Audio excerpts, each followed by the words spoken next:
Hello. Before we start today's episode, if you would like a condensed version of what I'm talking about in this podcast, go ahead and subscribe to The Perfectionist Guide. You can read the entire thing in 3 minutes or less. To access this, go to CourtneyLoveGavin.com/newsletter.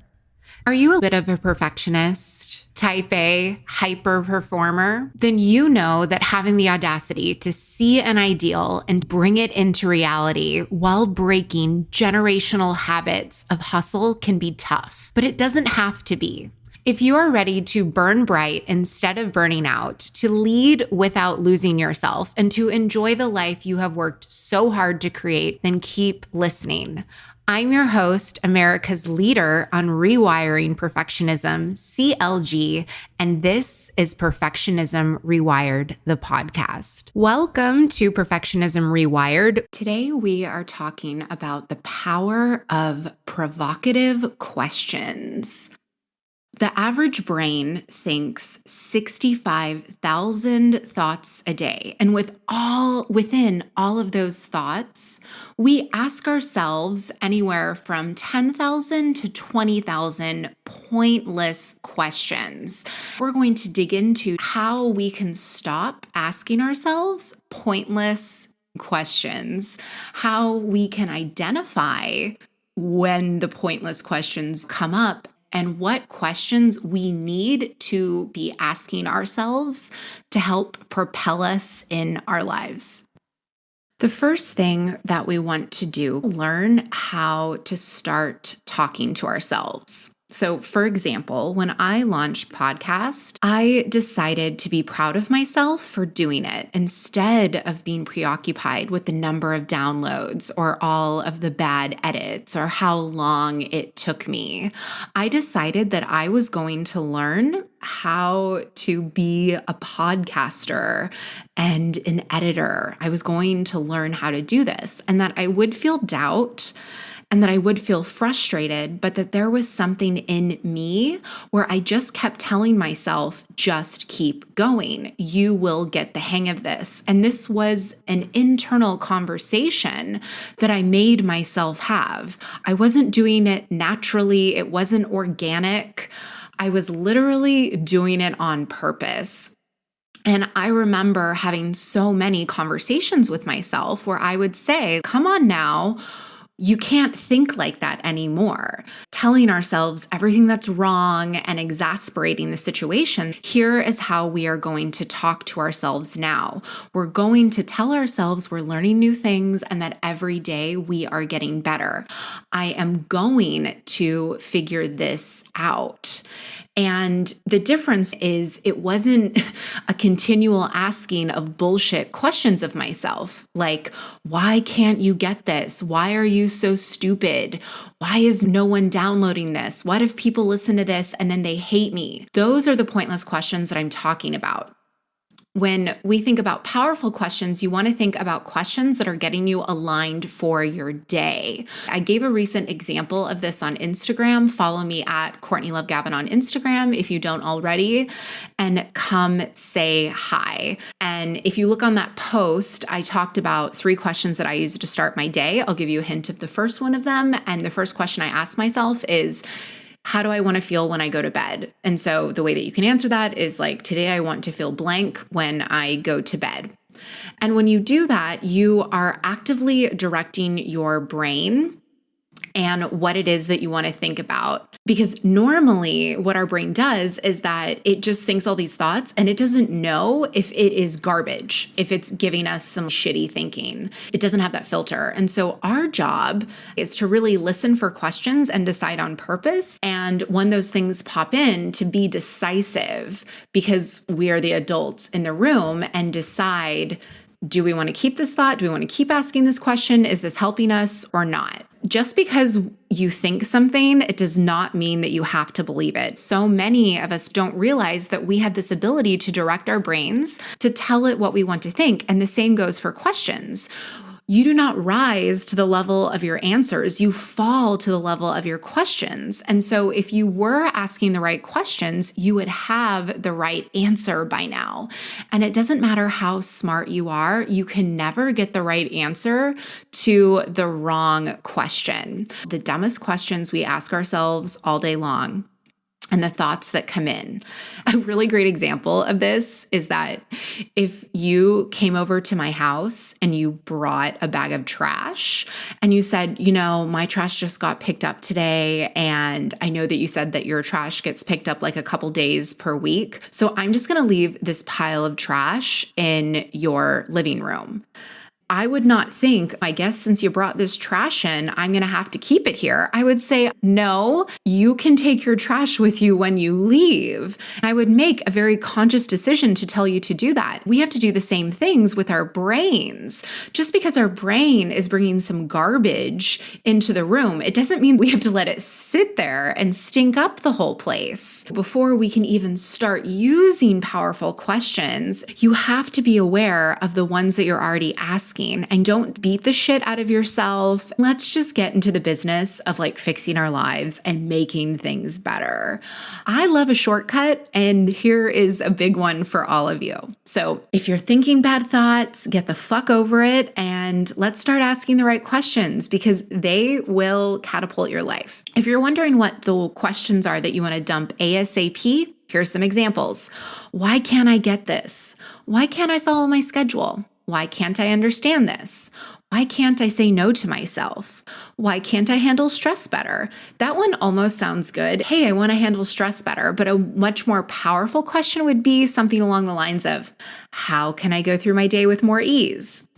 When you notice or realize that your questions are craptastic, there are two things that you can do. The first thing is that you can reframe your question. That way your brain has to go to work on what you really need to solve. If you were asking yourself, why can't I handle stress better? You could instead ask yourself, I need better strategies for creating ease in my life. The second way that you could do this is to actually answer the question. If you're going to sit there and you're going to ask yourself, why am I so broke? Why don't I have any money at the end of the month? Let's answer it. Let's not be hypothetical. I want you to sit down and give me 20 reasons why you have the amount of money that you have in your bank account. And I don't want you to do it with judgment, and I don't want you to do it with shame. But if you want to have control over your finances and you want to create wealth for yourself, then out of those 20, there's probably some things that you need to stop doing. And we can start with, here's my list of 20 things. And I should probably start looking at changing in my life one at a time. For example, with one of my clients, she orders Postmates for 20 meals a week. That is costing her a lot of money. So you can use a lot of those questions sometimes to form some good answers. We either want to change it where it's something that's going to give you more traction, or we just want to answer the question. I would suggest doing this on a piece of paper and to see what comes up for you so you can start to create some awareness for yourself. Don't sit there. Don't beat yourself up over it. It just slows your life down because you need to stop judging yourself so much. Asking low quality questions or pointless questions or ineffective questions, whatever you want to call them, is a problem because it sends your brain to look for shit that is not going to get you closer to your goal. I highly encourage all of you to do this in the morning, every single morning. Ask yourself one powerful question. It could be what I said earlier. If I go to bed tonight feeling something, what would I want that to be? Is it proud? Is it that you want to feel love at the end of the day? Let's say you want to feel proud, then ask yourself, how can I put my brain to work on being proud? What is it that I can do today that leads to me feeling proud at the end of the day? Or if you want to feel love, how can I love the people in my life? How do you do that?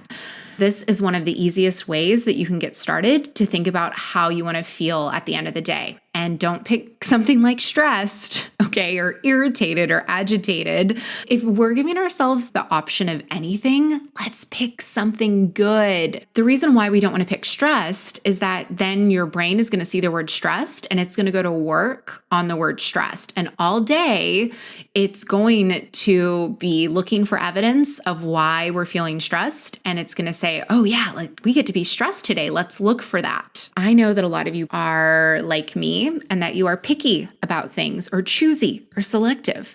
Like you're picky about your clothes, you're picky about what you eat, you're picky about your hair. Some of you are picky about the way that the dishwasher's loaded. Well, guess what? We get to be picky and choosy about our questions. Let's do that too. Another way to help with your questions is to ask yourself, and I ask myself this all the time, is what if it were easy? What if I wasn't making this hard? What would I be doing? If it didn't have to be hard today, what would I be doing? If I wasn't making it hard, and this is really, really helpful in the moment when you find that you're having trouble with something, ask yourself, what if it were easy? What I'm asking all of you to do is to really just bypass your self-judgment and figure it out. That is a lot harder. So stay out of the I don't know. And I know that this is a scarier option for a lot of people, which is why I love the idea of you could be wrong, but what would you be doing? If you weren't making it hard, what would you be doing? And it's okay, you can totally be wrong. Give me 3 guesses about what's going on in your brain. And a lot of times clients will give me 3, and then at some point they'll do it. The reason why this works is because your brain wants to be right. Our brain craves certainty.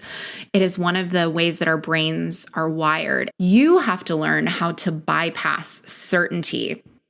And here is where you can get certainty. I am certain that I won't quit. Think about the certainty that you have in yourself. What are the things that I am certain of in me? A path doesn't have to be certain, but your willingness to keep going can be the certainty that your brain is craving. That is why these questions are so important. Thinking about, if I was going to make it easy today, what would I be doing? The question I usually start with asking myself, especially first thing in the morning to really direct where it is that I'm going, is how do I want to feel at the end of the day?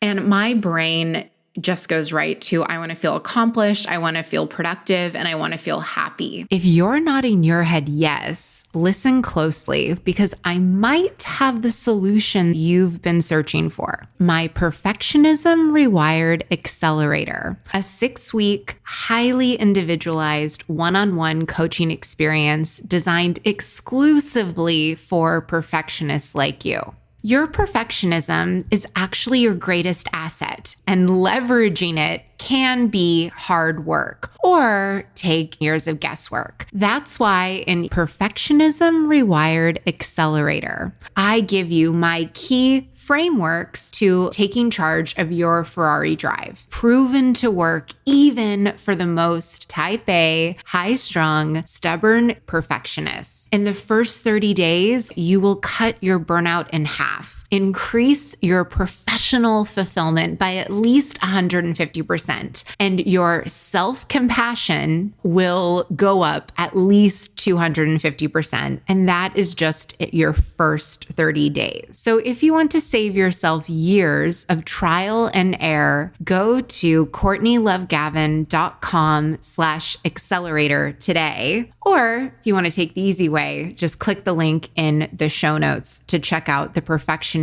Rewired Accelerator.